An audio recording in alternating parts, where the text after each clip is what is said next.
அஸ்ஸலாமு அலைக்கும். அல்லாஹ்வின் தூதர் ஸல்லல்லாஹு அலைஹி வஸல்லம் அவர்கள் கூறினார்கள், ஒரு பெண் தனது வீட்டில் உள்ள உணவை வீணாக்காமல் தர்மம் செய்தால் அதற்கான பலன் அவளுக்கு உண்டு. அதை சம்பாதித்தவன் என்ற முறையில் தர்மத்தின் நன்மை அவளுடைய கணவனுக்கும் கிடைக்கும். அதுபோன்றே காசாளருக்கும் நன்மை கிடைக்கும். இதை ஆயிஷா ரலியல்லாஹு அன்ஹா அவர்கள் அறிவிக்கிறார்கள். சஹீஹ் புகாரி 1437, அத்தியாயம் 24, ஜக்காத்தின் சட்டங்கள்.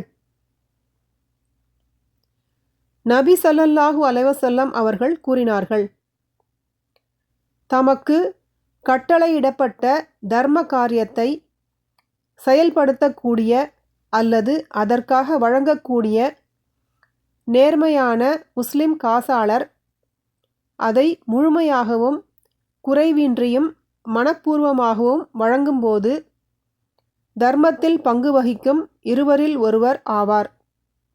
இதை அபு மூசா ரலியல்லாஹு அன்ஹு அவர்கள் அறிவிக்கிறார்கள். சஹீஹ் புகாரி 1438, அத்தியாயம் 24, ஜக்காத்தின் சட்டங்கள்.